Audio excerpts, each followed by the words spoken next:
Hi, this is Lindsay from Light Technology Publishing, and I'm here with Margaret and Lembo today.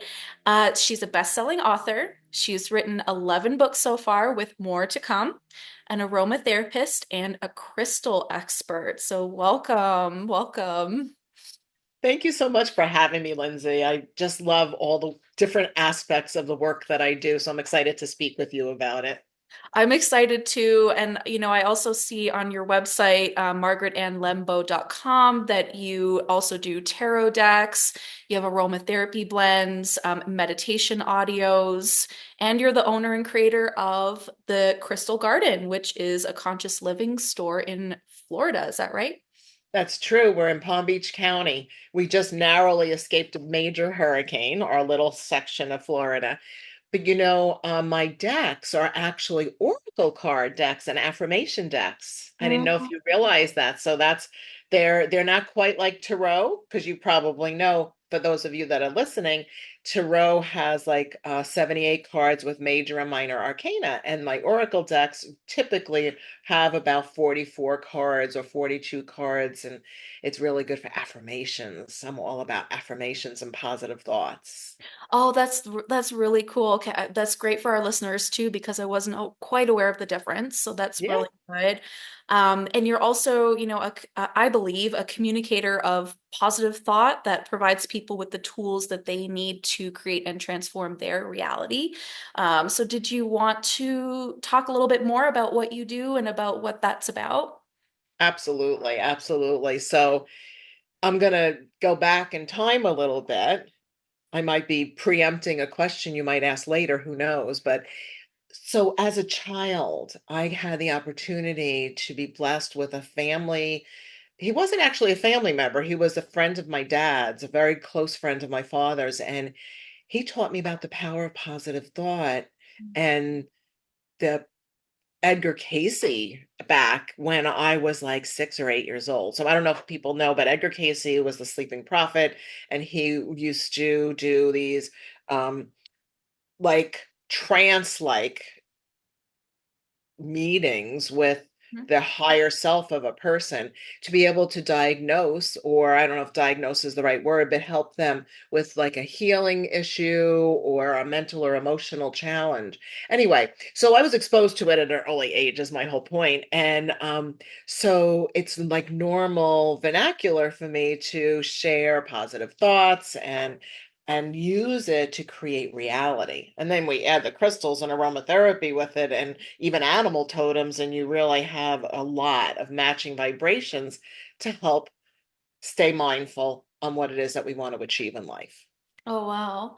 And how did you get involved with the Sedona Journal of Emergence and Light Technology Publishing?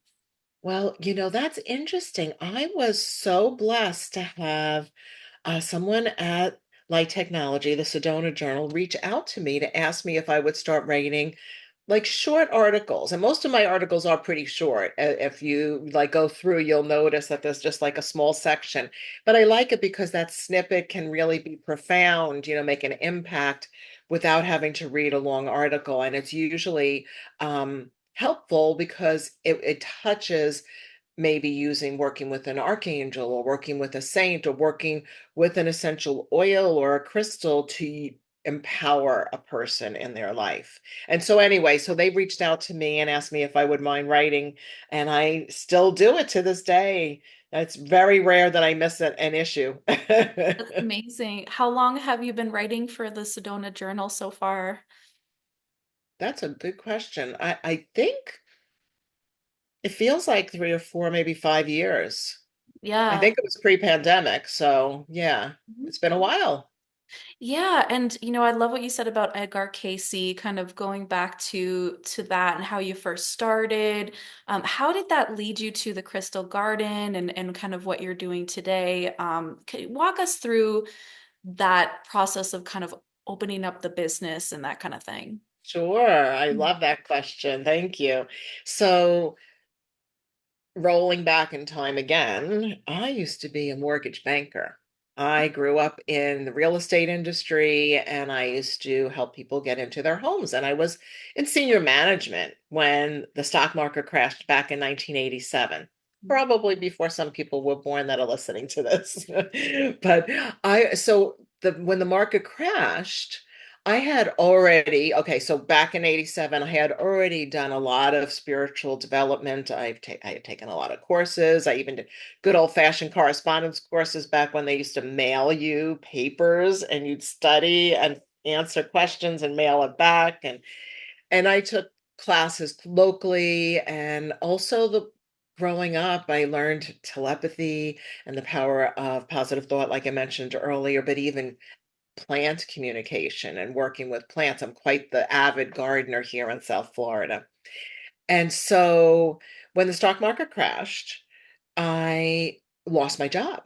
And my whole identity was wrapped up in being, senior vice president and being in charge of a large division. And I also loved helping people get into their houses. That was cool. So after contemplation, after a bit of time, and being like, wah, wah, very upset, sweatpants on the couch for a while. The moment came to figure, I'll open a store. And in the meantime, I've always wanted like a cute store that makes you feel good when you go in, that it smells good when you walk in, and find some peace and also sell cool, unusual things. At the time, I didn't originally have the crystal aspect in mind, but I had also coincidentally invested in a crystal venture with two other friends. So I was a silent investor, and I'm doing air quotes because there's nothing much quite, I'm not silent at all. So it didn't take much time that it was a big deal in my life. And I used that as a stepping stone to catapult me into the world of having a retail gift store, bookstore, and spiritual center. And in fact, we're in business 36 years today. I mean, in August, we celebrated 36 years. Gosh, congratulations. Thank Wow. you. That's Thank you. great. Oh, What a wow. journey. Wow. There's a lot that's happened too in terms of globally in the last 30 years or so as well. Like lots of things have changed. It sounds like you're a pioneer of things to open up that spiritual center in a way, right? I So, feel that in retrospect, yes. At the time, mhm. that did not, cross my consciousness. But in retrospect, it's like, yeah, I guess there was a vision there and that there was a bigger, higher purpose that I was supposed to fulfill. And those years in banking, which I think it was over 12 years that I was in the banking industry, really helped me have a solid foundation for actually managing and running and owning a business. And so I was able to survive through economic cycles and different craziness in the world, pandemics and wars and all this stuff, and still continue to stay in business and help people because people do come in. Yeah, they're coming in to buy incense. Yes, they're coming in to get sage. Yes, they're coming in to get their candles and crystals and such, but they really do come in to find peace, and they do find peace when they come in. They express it. It's like, oh, thank goodness I can come here and take a breath. So that's a Wow. huge blessing. I love that you mentioned going through the different ups and downs of what was happening in the economy. I think that that tells a lot about how we need to be grounded on earth, even though we have the connection with spirit, which may be more in the crown chakra, kind of up there. We have to be grounded as well. And so to have things that help humanity, we have to be anchored to the earth as well. So having something like, the crystal store or a spiritual center and the like is really important to be able to ground what you're learning, and still be in a good place, especially over 30 years, right? It's so true. And you make a really big point here because so often people have a tendency that they want to develop the third eye, they want to develop the crown chakra. And that's true, but we also have to start with our foundation at the root. I don't know if you're aware, but my first book is called Chakra Awakening, and it's the journey through the chakra system. In fact, I'm a contributor on a chakra series right now with Cindy Dale. And this is so powerful to be able to ground at the root chakra level.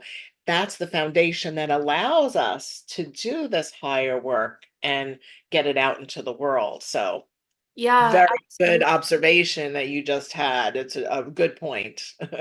Well, I agree with you. I think that when I do readings as well, I tend to tell people if it does come up in the reading, we can't, like you said, we can't really open our third eye or our crown without being grounded. Our body's not going to feel safe, or our system is not going to open if we're not having those roots. And if it does, we might, have different kinds of more so negative experiences because we're not grounded, It's right? so true. So true. And Mm. that can create emotional and mental imbalances. And that's why the root chakra and the sacral and the solar plexus, those three have to be solid. And then we get to the heart with the love and continue up. It's true. Yeah. Oh, and this is incredible. So, what are you working on right now? What's your main focus? Well, I just finished a manuscript that is Hmm. in going. It's literally at the printers. So my book that's coming out in December is The Essential Guide to Archangels and Saints. So as an author, and I'm sure you're well aware, this is my pre-publication blitz, publicity time for getting the word out about this amazing new book that is launching in December. Probably will hit the market maybe at the end of November. I usually get my author copies a little ahead of time. And in fact, Well, I have an ARC, an advanced reader copy here. yay. And Oh, it's not for wow. distribution. This is it's going to be a nicer grade cover, but that's what the cover is going to look like. It's Isn't that wonderful. It beautiful? looks so And great. this is like the Beautiful. details that publicists use in order to, get bookings and such. But I am so excited about this book. I grew up in Catholicism, and it was a good spiritual journey for me. So many people, they're like, "Ah, I'm a recovering Catholic," but I embraced the magnitude of all these saints and archangels and everyday angels as a normal part of my life growing up. And as you can tell by how animated I just got, how passionate I am about Yeah. this. Well, congratulations. This is Thank great. you. So, at the time of this filming, it's 2024. So the book will come out in December 2024, right? So that's That's true. exciting. Oh my. Yes. And so I'm writing a lot of articles that help with people understand how to work with archangels and saints. That's why I brought that up too. Not just to bring up my book, because of course I'm excited about that, but Course. like what am I working on right now? I'm doing a lot of work that's surrounding that. And also, I just finished another manuscript, also being published by Llewellyn Worldwide, and it's Llewellyn's Little Book of Crystals. And so Ooh. that's going to be like an easy read. The little Llewellyn's little book series are hardcovers, and they're petite, like they're a little bit Yeah. smaller, trim size, and they are more, succinct and to the point and easy read. Right. So I'm Oh, excited about that. It's looking good. A lot of practices and tips in there on how to work with gemstones and mm. all that goes with that and creating reality, really. Wow. And has there ever, speaking of, gemstones and working with crystals and things, has there ever been a moment for you where, you've been able to communicate with crystals, or did you do that on a regular basis? It's like I guess I do. I never really think about it, like I do. I guess I am like right now I have quite a few crystals on my desk that uh kind of I feel like are part of my process. I'm making noise in the background here. So, like a lot of the crystals that I like to work with that I feel like I do get communication from are celestial. They're called celestial crystals. They're a type of a quartz crystal that have a lot of different inclusions. Some of them have what's called record keeper markings on them, so Right. that you'll find little triangles and such. And when you focus, a person, anybody, focuses on looking at the crystal and gazing at the markings and such, there is a type of communication where I Yeah. feel like not I'm not necessarily communicating with the gemstone, but the gemstone is somehow transmitting knowledge, wisdom, or opening me up to maybe what's called the Akashic field, like where everything is known. And Yeah. I really feel like that helps me hear, what I Yeah. need. Right. Mm. Oh wow, that's so beautiful. Well, do you feel like in terms of the ascension process, people are talking about ascension all the time. Like, so in your words, what is ascension? Hmm. That's a big question. So I remember when early days of the store in the late 80s, I would go to Ascension parties, Ascension events, and it was a deeply meditative experience and very personal per person, I think. I think that the ascension process now has more to do with what I would use as and maybe an analogy of how I'm going to refer to what I've written about even in my book about Mother Mary. So Mm, Mother Mary was was assumed into the heavenly full body, you know. So that process requires, I think, the clearing of blocks, clearing of anger, clearing of angst, mhm, and allowing for love to be the primary focus in everything that a person does, breathes, lives, thinks. Now that's a big uh, piece of work to just be focused on love at all times, but I think it is possible to have the majority of the time to be focused on love. And as we do that, I think that we ascend, maybe not physically moving our physical body out of this planet into another, but our consciousness to mhm. raise to a whole nother level of awareness. I love the way that you're describing that. I think it's simple and easy to understand because this term ascension, it gets thrown around a lot. And I think that especially those who aren't familiar with it or who maybe are skeptical of the process, they just kind of take the word and are like, well, what does that mean? How do I make that practical? How can I do that in my everyday life? Right. So, so with Ascension in your work, do you feel like there's one particular area that you are focusing on to help people with that love process, coming more to love? Is it like maybe the aromatherapy or the books that you're writing, the articles, like what area do you feel like you're kind of focusing on now? Does it shift throughout the years? Like what do you feel like people are asking right now for help? So I think everything that I use as tools is part of the process, to be honest with you. I think it's Mhm. all it's integrative. It all integrates with each other. And I think there's a lot of fear in the world right now, and maybe it always has been that way, perhaps. And that's what's causing, what we're seeing. Right. Um,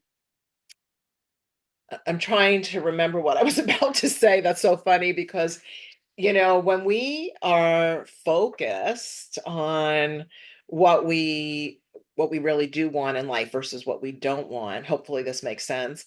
Um, Yes. that's how we create the platform to ascend, the platform Mhm. to awaken consciousness, maybe instead of ascend, but or awaken awareness, awaken consciousness.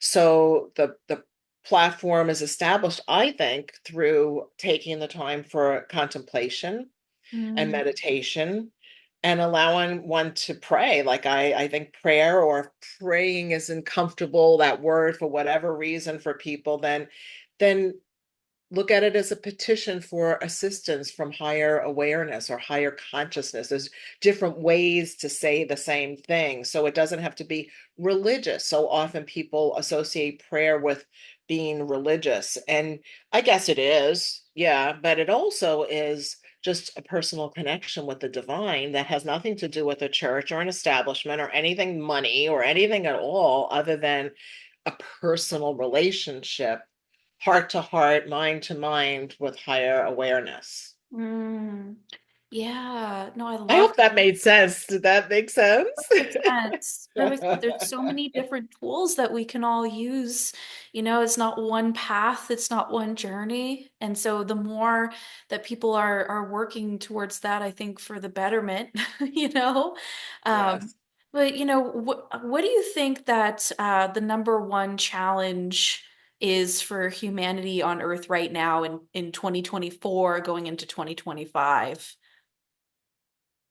I really think it has a lot to do with fear, fear of the unknown, not Mm, knowing what's going to happen from because of so many different things, political issues, um, natural disasters, mm, um, mm. Yeah. uh, personal family issues, whether people are experiencing personally or through their interactions, addiction issues. You know, there's so many different situations that can cause angst, anxiety, and fear. So Yeah. I I would love for somehow to make that just be everybody to be at peace with that. And Mm-hmm. that's or how to their make how, to realize that their own personal world is where it starts. You know, that old, like peace begins at home or whatever that expression is, It sounds so rote, but it is true. If we It is create so our true. own reality, our own world, right?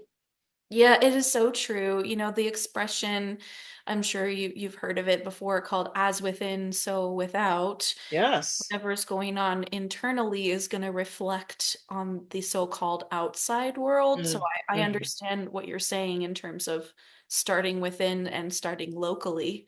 Um, yeah, and fear is a big one. Fear is a real big one. So I love your answer between you know, I think that I agree that humanity has to work on choosing love over fear, and we're so inundated these days with things on the media, and how different things are bombarding us at this time, right? So, It's really true.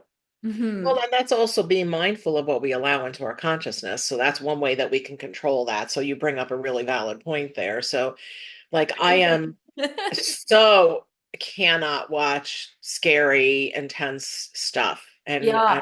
I'm glad that I don't want to, because Mhm. then that means that those thought forms are going to float around on my consciousness. I need to step away Yes. from anything like that and stay focused on. And some people call that being like, oh, what are you in a dome? Or what are you, a Pollyanna? Which is an old expression for like not in touch with reality. It's like, but this is my reality. So Yeah. No, it's true. It's so important. What we think about creates something somewhere, and then it can reflect back in some way or another. So, it yeah, does. I think that's great, what you were saying there. And yeah, and because we're working at the Sedona Journal of Emergence with a lot of channeling, what's kind of come up during this meeting with you is what a spontaneous question about channeling. So, have you ever encountered in your work, you know, a channeling of some sort? What are your thoughts on what channeling is? Some people call channeling downloads, where you know the spirit comes in to the body, and then you know they channel the message. Um, so, what are your thoughts on that? Okay. So, back in time again, I go. So when I first started tapping into the idea and the concept of channeling and wanting to experience what that is. I became very clear that I wanted to be very mindful of what energies are allowed to bring information through me. So Hmm. that was a big lesson. And I didn't have any negative experiences, thank goodness, but one can, a person Yes. can. So Yeah. it's very important to be clear on what kind of vibration is allowed to bring ideas and insights into consciousness. So Yes. back when I first started, I wasn't aware of where it was coming from or what was that about, but thank goodness it was always goodness, it was always Hmm. from a good source. And as I progressed on my spiritual journey, I feel like I have a series of guides, angels, archangels, and saints, and quite the legion of Yeah. beings that drop ideas into my consciousness. They might come in the form of a title of a book, for example. Back when I was one day I was obviously sleeping, and I got up in the morning, and all I kept hearing was animal totems in the gemstone kingdom, crystal Interesting. vibrations in there matching, and I'm like, wow, okay. It was Wow. very specific.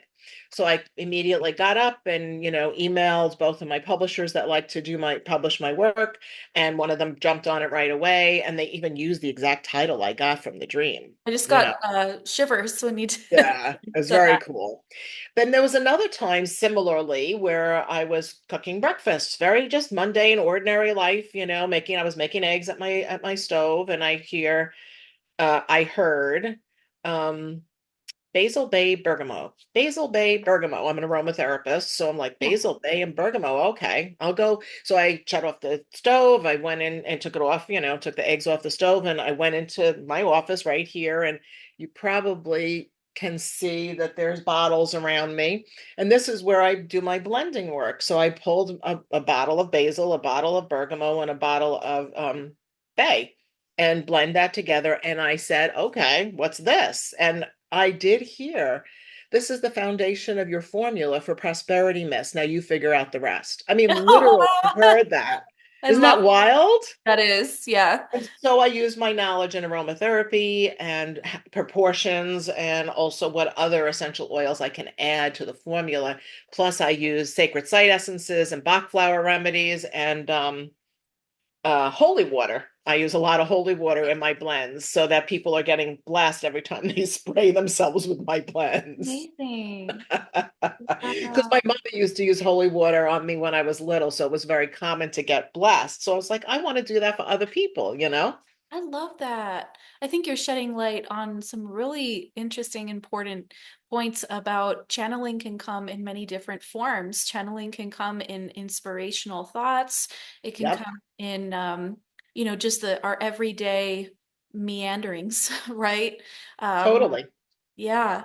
And so for our readers and the listeners, is there a process that you feel like maybe you could share with us about being discerning about channeling, as you were mentioning, like what kind of spirits or energies and types of consciousness will come in? Because a lot of people get fearful about these things. hmm So the first thing about getting fearful, I would say, is to decide that there's absolutely no chance that anything other than goodness and well-being is allowed into my consciousness. It's like that Amen. is all that is the option. That's all that's allowed, and anything else can just hit the road. It's not an option.